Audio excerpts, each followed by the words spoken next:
Vasu tips நேயர்கள் அனைவருக்கும் வணக்கம். இன்னைக்கு நம்ம சேனலில் நம்ம பார்க்க போகிற ரெசிபி ஸ்பைசி சில்லி சப்பாத்தி. உங்கள் வீட்டில் சப்பாத்தி மீஞ்சிடுச்சுன்னா நீங்கள் உடனே இந்த சில்லி சப்பாத்தி செஞ்சிடலாம். இது ரொம்ப ஈஸியாக செய்யக்கூடியது.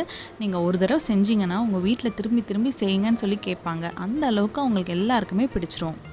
நம்ம ரெசிபிக்குள்ளே போகிறதுக்கு முன்னாடி எங்கள் சேனலுக்கு ஃபஸ்ட் டைம் வந்திருக்கீங்கன்னா சப்ஸ்கிரைப் பட்டன் கிளிக் பண்ணி சப்ஸ்கிரைப் பண்ணிக்கோங்க. பக்கத்தில் இருக்க பெல் ஐக்கானை கிளிக் பண்ணுங்கள்.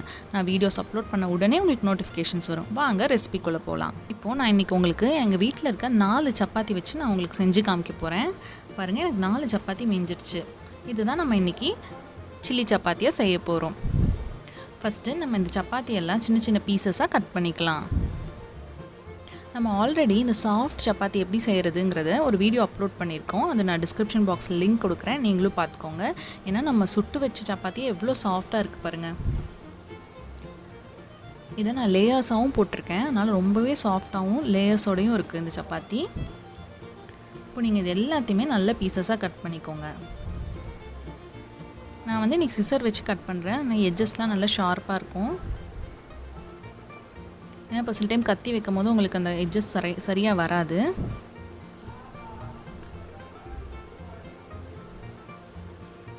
நீங்கள் ஓரளவுக்கு நார்மல் சைஸ், ரொம்ப சின்னதாகவும் கட் பண்ணணும்னு தேவையில்லை. இந்த சைஸில் கட் பண்ணிங்கனாலே உங்களுக்கு நல்லாயிருக்கும் அந்த சில்லி சப்பாத்திக்கு.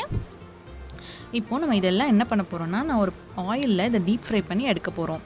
ஒரு பேனில் நான் கொஞ்சம் ஆயில் எடுத்திருக்கேன். இதுதான் நம்ம இப்போ ஃப்ரை பண்ணுறதுக்கு யூஸ் பண்ண போகிற ஆயில். இதில் நான் கொஞ்சம் கொஞ்சமாக ஆட் பண்ணி ஃப்ரை பண்ண போகிறேன். எண்ணெய் காஞ்சோடனே ஆட் பண்ணுங்கள். ரொம்ப கருக விடாமல் கரெக்டாக அது கிறிஸ்பி ஆனோடனே நீங்கள் எடுத்துருங்க.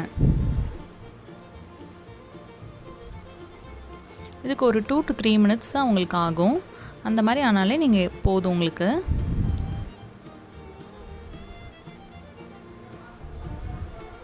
நம்ம எடுத்துடலாம்.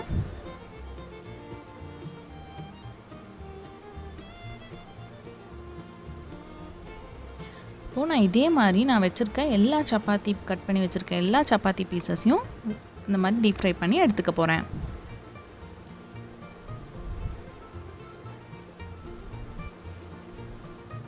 இப்போது நமக்கு எல்லா சப்பாத்தியும் ரெடி ஆகிடுச்சு, ஃப்ரை பண்ணியாச்சு. நம்ம இப்போது இந்த சில்லி சப்பாத்திக்கான மீதி இருக்கிற இன்க்ரீடியன்ட்ஸ் என்னென்னு பார்ப்போம். கேரட் நான் கொஞ்சம் கட் பண்ணி வச்சுருக்கேன், கேப்சிகம், வெங்காயம் 1 யூஸ் பண்ணியிருக்கேன், தக்காளி 1 யூஸ் பண்ணியிருக்கேன், கொஞ்சோண்டு கருவேப்பிலை கொத்தமல்லி சாப் பண்ணி வச்சுருக்கேன். அப்புறம் இஞ்சி பூண்டை நான் இந்த மாதிரி தட்டி எடுத்து வச்சுருக்கேன். ஏன்னா இந்த மாதிரி நமக்கு போடும்போது ஃப்ளேவர் நல்லாயிருக்கும். அப்புறம் நான் எடுத்துருக்க தக்காளி கொஞ்சம் பெரிய தக்காளி, நீங்கள் சின்னதாக எடுத்திங்கன்னா 2 எடுத்துக்கோங்க. இப்போ நம்ம ஒரு பேனில் இதெல்லாம் வதக்கிக்கலாம். நான் 1 டேபிள் ஸ்பூன் அளவுக்கு எண்ணெய் ஊற்றிருக்கேன். இதில் ஃபஸ்ட்டு நம்ம இஞ்சி பூண்டை ஆட் பண்ணிக்கலாம்.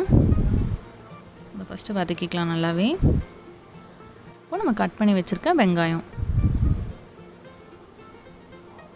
இப்போ நான் இந்த ரெசிபிக்கு உங்களுக்கு காமிச்சிருக்கிறது 4 சப்பாத்திக்கு உங்களுக்கு கரெக்டாக இருக்கும். நீங்கள் அதுக்கு மேலே சப்பாத்தி ஆட் பண்ணுறீங்க அப்படின்னா நீங்கள் இன்க்ரீடியன்ஸை கொஞ்சம் அதிகமாக சேர்த்துக்கோங்க. வெங்காயம் வதங்கிருச்சு, நம்ம தக்காளி ஆட் பண்ணிக்கலாம்.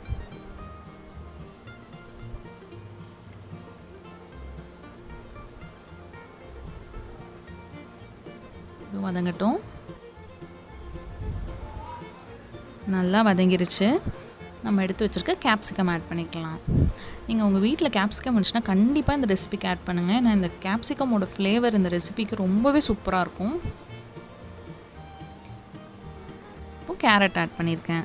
எல்லாத்தையும் நல்லா வதக்கிடலாம்.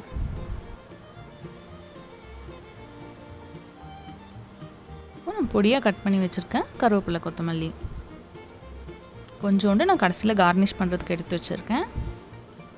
மீதியை மட்டும் இப்போ போடுறேன். காய், வெங்காயம், தக்காளி எல்லாம் வதங்கிருச்சு. நம்ம இதில் கொஞ்சோண்டு மஞ்சள்தூள் ஆட் பண்ணிக்கலாம்.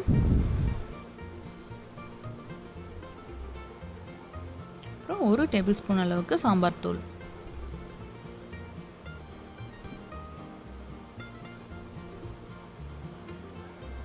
நல்லா பச்சை ஸ்மெல் போகிற அளவுக்கு வதக்கிடலாம்.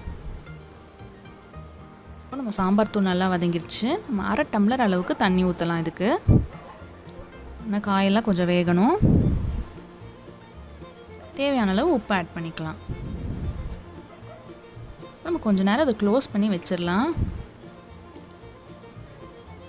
ஓப்பன் பண்ணியாச்சு. நம்ம 1 ஸ்பூன் அளவுக்கு சோயா சாஸ் நான் இதில் ஆட் பண்ணுறேன். இது வந்து கம்ப்ளீட்டாக ஆப்ஷனல் தான். நீங்கள் இந்த சோயா சாஸ் ஆட் பண்ணும்போது உங்களுக்கு இன்னும் கொஞ்சம் நல்லாவே இந்த ஃப்ளேவர் இருக்கும். ரெஸ்டாரண்ட்டில் நம்ம சாப்பிட்ற ஃப்ளேவர் கிடைக்கும். அதனால நான் ஆட் பண்ணியிருக்கேன். அப்புறம் ரொம்பவும் ஆட் பண்ணிடாதீங்க, 1 ஸ்பூன் தான் கரெக்டாக இருக்கும்.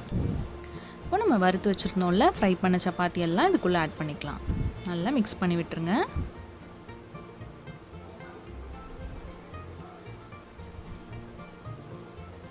சப்பாத்தி உங்களுக்கு க்ரன்ச்சியாகவும் இந்த வெஜிடபிள்ஸ்லாம் நல்லா சாஃப்டாகவும் இருக்கும் சாப்பிடும்போது. அதனால் சப்பாத்தி எப்போவுமே ஃப்ரை பண்ணி போடுங்க. இதோ நம்ம restaurant style spicy chilli chapati ready ஆகிடுச்சு. ரொம்ப ஈஸியாக செய்யக்கூடிய இந்த ரெசிபியை நீங்களும் உங்கள் வீட்டில் ட்ரை பண்ணி பாருங்கள். எனக்கு எப்படி இருந்துச்சுன்னு கமெண்ட்டில் சொல்லுங்கள்.